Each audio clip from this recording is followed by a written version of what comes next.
আমি একটা অন্ধ মানুষকে বিয়ে করতে রাজি হয়েছিলাম শুধু এই জন্য যে আমার শরীরের পোড়া দাগগুলো দেখে যেন ভয় না পায়। কিন্তু বিয়ের রাতেই সে আমার পাশে বসে ফিসফিস করে বলেছিল, মারিয়া, তোমাকে একটা সত্য জানাতে হবে, যে সত্য আমি 20 বছর ধরে বুকের মধ্যে লুকিয়ে রেখেছি। আমার বয়স তখন মাত্র 13। সেদিনের আগুনটা এখনো মাঝে মাঝে ঘুমের ভিতর ফিরে আসে। একটা বিকট শব্দ, তারপর পুরো রান্নাঘর কেঁপে ওঠা আগুন, ধোঁয়ায় ভরে যাওয়া ছোট্ট বাসাটা, আর আম্মুর আতঙ্কিত চিৎকার, মারিয়া, এদিকে আয়, আয় মা। আম্মু আমার হাতটা শক্ত করে ধরে টানছিলেন, কিন্তু কয়েক সেকেন্ডের মধ্যেই সব কিছু বদলে যায়। গরম আগুন যেন আমার পুরো শরীরটাকে গিলে নেয়। তারপর আর কিছু মনে নেই। জ্ঞান ফিরেছিল হাসপাতালে, সারা শরীর সাদা ব্যান্ডেজে মোড়া। হাত নড়াতে পারছিলাম না, নিঃশ্বাস নিলেও মনে হচ্ছিল বুকের ভিতর কেউ আগুন ঢুকিয়ে দিয়েছে।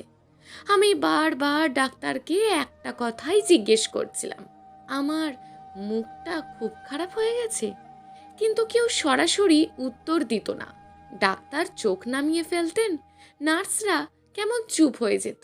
মানুষ বলেছিল আমি বেঁচে গেছি, কিন্তু সত্যি বলতে সেদিন আগুনে শুধু আমার শরীর না, আমার ভিতরের একটা অংশও পুড়ে গিয়েছিল। তারপর থেকে আয়নাই আমার সবচেয়ে বড় শত্রু হয়ে ওঠে। বাম গাল থেকে গলা পর্যন্ত পোড়া দাগ, হাতের চামড়া কুঁচকে যাওয়া, গলার পাশটা অসমান। রাস্তায় বের হলে মানুষ তাকিয়ে থাকতো। ছোট ছোট বাচ্চারা ভয় পেয়ে মায়ের আঁচল ধরে লুকিয়ে যেত। পাশের বাসার খালারা ফিসফিস করে বলতো, আহারে, মায়াডার কপালটাই খারাপ। কেউ সরাসরি কিছু বলতো না, কিন্তু তাদের চোখের দৃষ্টি আমি বুঝতাম। ধীরে ধীরে আমি নিজেকেই বিশ্বাস করিয়ে ফেলেছিলাম, ভালোবাসা আমার জন্য না। কোনো পুরুষ আমাকে দেখে ভালোবাসতে পারবে না, হয় করুণা করবে, না হয় ভয় পাবে। এভাবেই কেটে যাচ্ছিল জীবন। তারপর একদিন আমার জীবনে আসে আরিয়ান। আমাদের এলাকার ছোট্ট স্কুলে পড়াতেন। তার গলার স্বর শুনলে মন অদ্ভুত শান্ত হয়ে যেত। সব বাচ্চাই তাকে ভীষণ ভালোবাসতো। প্রথম যেদিন ওর সাথে কথা বলতে বসি, আমি এতটাই নার্ভাস ছিলাম যে হাত কাঁপছিল, কারণ তার আগেই শুনেছিলাম আরিয়ান চোখে দেখতে পায় না। আমার বুকের ভিতর কেমন জানি একটা অনুভূতি হয়েছিল সেদিন। হয়তো প্রথমবার মনে হয়েছিল কেউ আমাকে দেখে ভয় পাবে না। আমি খুব ধীরে বলেছিলাম, আমি অন্য মেয়েদের মতন না।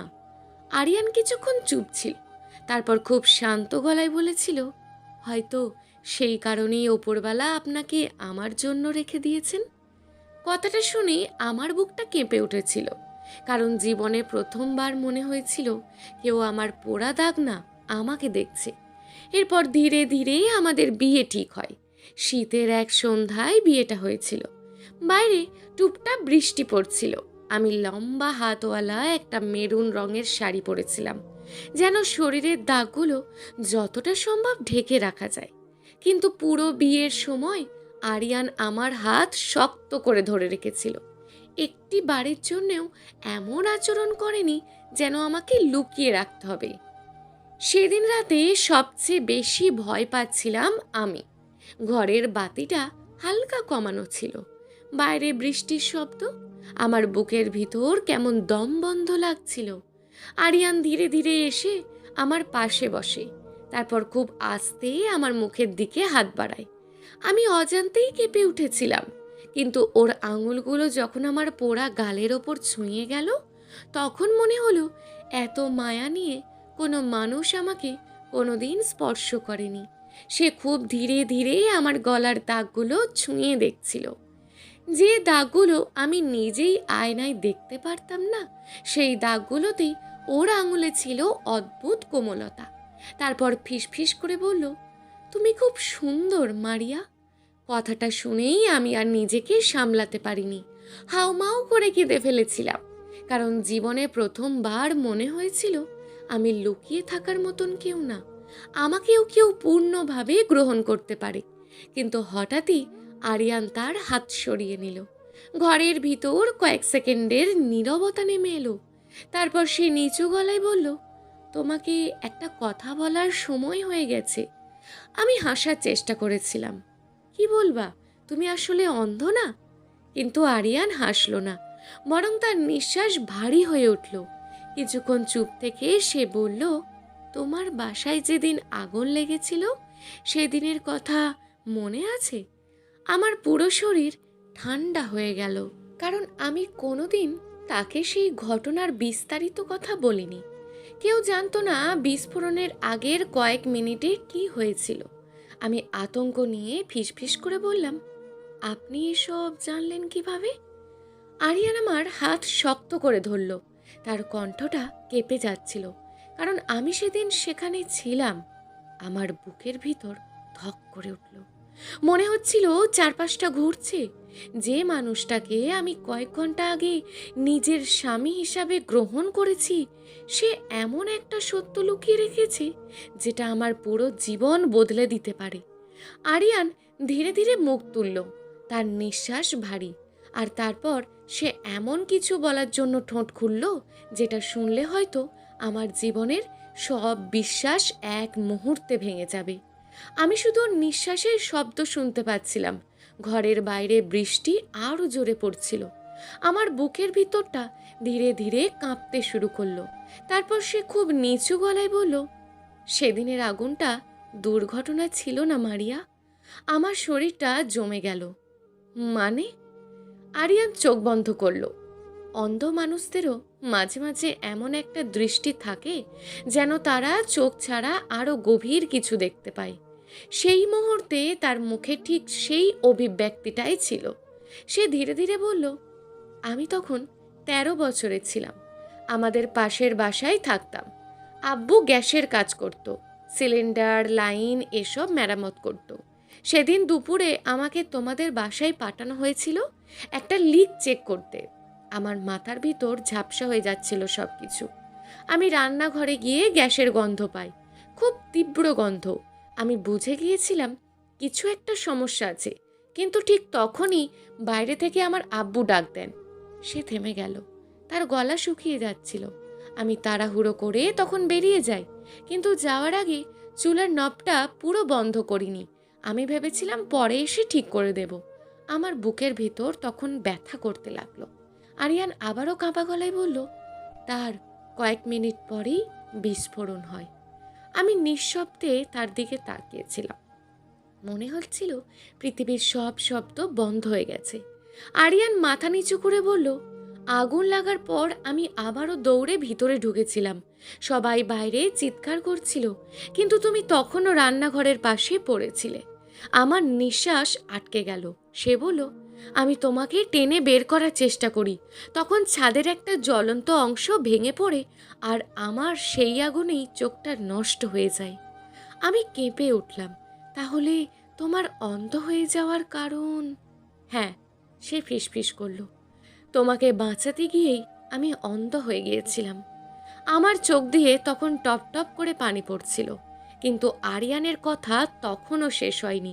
সে কাঁপা গলায় বলল, সবাই আমাকে হিরো বলেছিল, বলেছিল আমি একটা মেয়েকে বাঁচাতে গিয়ে নিজের চোখ হারিয়েছি, কিন্তু কেউ জানতো না আগুনটার পিছনে আমারই ভুল ছিল।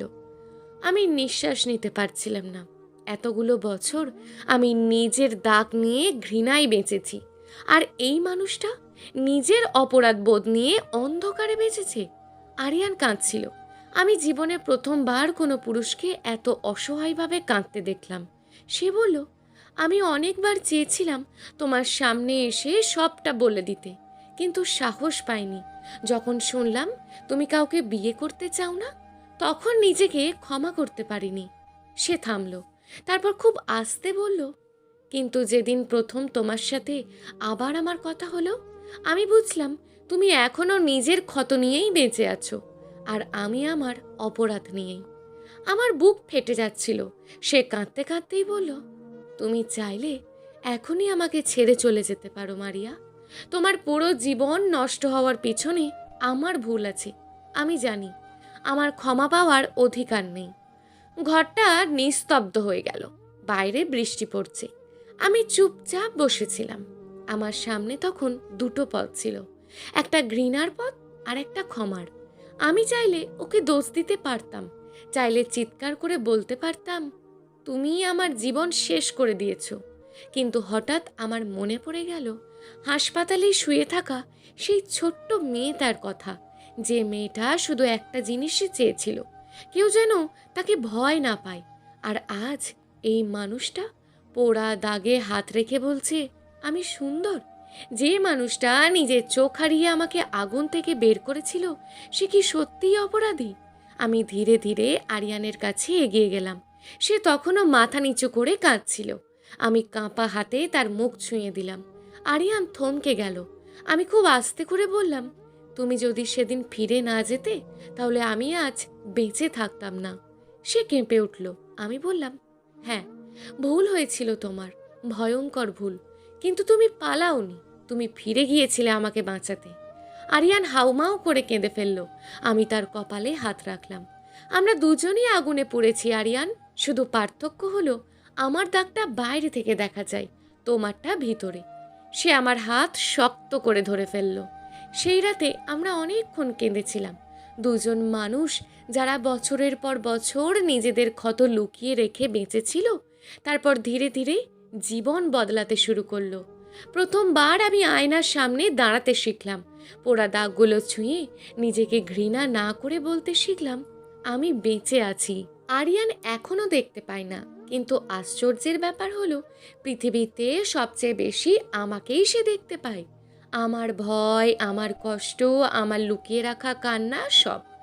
2 বছর পর আমাদের ছোট্ট একটা মেয়ে হলো। ফর্সা গোলগাল মুখ। জন্মের পর নার্স যখন তাকে আমার কোলে দিল, আমি ভয় পাচ্ছিলাম। ভয় হচ্ছিল সে বড় হয়ে আমার দাগ দেখে ভয় পাবে না তো। কিন্তু কয়েক মাস পরে একদিন আয়নার সামনে বসেছিলাম আমি। আমার মেয়ে হামাগুড়ি দিয়ে এসে আমার পোড়া গালের ওপর ছোট্ট হাত রাখলো, তারপর হেসে উঠল। সেই মুহূর্তে আমি বুঝেছিলাম ভালোবাসা কখনো দাগ দেখে না। সেদিন রাতে আরিয়ান আমাদের মেয়েকে কোলে নিয়ে ফিসফিস করে বলেছিল, জানো মারিয়া, ওপরবেলা আগুন দিয়ে আমাদের জীবনটা ভাঙেননি, তিনি শুধু আমাদের নতুনভাবে গড়েছেন। আমি চুপচাপ ওর কাঁধে মাথা রেখেছিলাম। বাইরে তখন হালকা বৃষ্টি পড়ছিল, ঠিক সেই রাতের মতন। কিন্তু এবার আগুনের কোনো ভয় ছিল না, কারণ এতদিন পরে আমরা দুজনই অবশেষে নিজেদের ক্ষমা করতে শিখেছিলাম। সমাপ্ত। গল্প রূপালী অশ্রু। লেখক গল্পঘর। প্রিয় দর্শক বন্ধুরা, আজকের গল্পটি যদি ভালো লেগে থাকে, তাহলে অবশ্যই কমেন্ট বক্সে আপনার মূল্যবান একটি মন্তব্য করে যাবেন। আর আরও নিত্য নতুন গল্প শোনার জন্য অবশ্যই চ্যানেলটিকে সাবস্ক্রাইব করে দেবেন। দেখা হবে পরবর্তী ভিডিওতে। ততক্ষণ ভালো থাকুন, সুস্থ থাকুন, নিজের পরিবারের খেয়াল রাখুন। ধন্যবাদ।